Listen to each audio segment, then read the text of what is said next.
Chaque année, c'est la même histoire. La grippe et les gastro-entérites viennent s'installer dans les foyers des Français pour leur plus grand désarroi. Avec un seuil fixé à 170 cas pour 100 000 habitants, nous sommes aujourd'hui en pleine épidémie de grippe. Aujourd'hui, au 20 janvier, l'épidémie de grippe est commencée, avec un pic qui va être attendu a priori dans la première quinzaine de février. Et l'épidémie de gastro-entérite est grosso modo à son pic et devrait amorcer prochainement une redescente. Alors en ce qui concerne les gastro-entérites, on a des épidémies qui sont relativement semblables d'une année sur l'autre, avec des pics qui sont tous en général dans début d'année et à peu près tous de la même importance. Pour la grippe, c'est très différent parce que les pics peuvent être très décalés dans le temps. Ils peuvent se produire en décembre, en janvier, en février, voire même un peu plus tard. Et ils peuvent avoir des importances très différentes suivant les virus qui circulent. Pour les gastro-entérites, les enfants sont tout au long de l'année plus touchés que les adultes. En revanche, en fonction de la souche, la grippe ne touche pas les mêmes personnes d'une année sur l'autre. Les personnes à risque, ça dépend du type de virus qui circule. Classiquement, par exemple, avec le virus H3N2, qui était celui qui sévissait avant la pandémie grippale de 2009, ça touche plutôt les personnes âgées.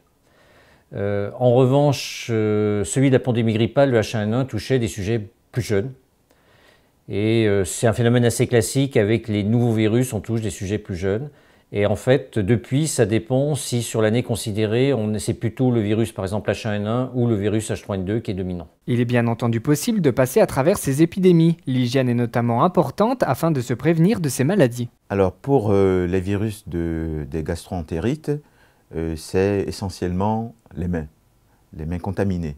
Donc il faudra veiller à bien se laver les mains à l'eau et au savon, ça suffit largement à la maison.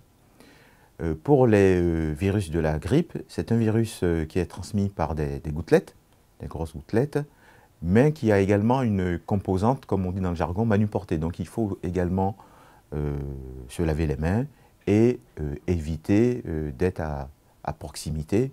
En général, on dit 1 mètre, il faut être à un peu plus d'1 mètre des gens qui toussent sans prendre de précautions. On risquerait d'être contaminé par leurs gouttelettes. Et puis bien entendu, il faut être vacciné, notamment pour les personnes âgées. Ça, c'est capital. Malheureusement, cette année, l'efficacité du vaccin n'est pas optimale, la principale souche grippale étant légèrement différente de celle présente dans le vaccin. Il est néanmoins recommandé aux personnes âgées ainsi qu'aux femmes enceintes de se faire vacciner. Celui-ci protège contre les 2 autres souches présentes. Sans rentrer dans les détails techniques, le virus de la grippe est un virus qui va beaucoup muter. Et lorsqu'on choisit de réaliser un vaccin, c'est un pari. On prend le pari plusieurs mois à l'avance, on fait une probabilité, on pense qu'une souche donnée va être la souche prédominante qui va circuler.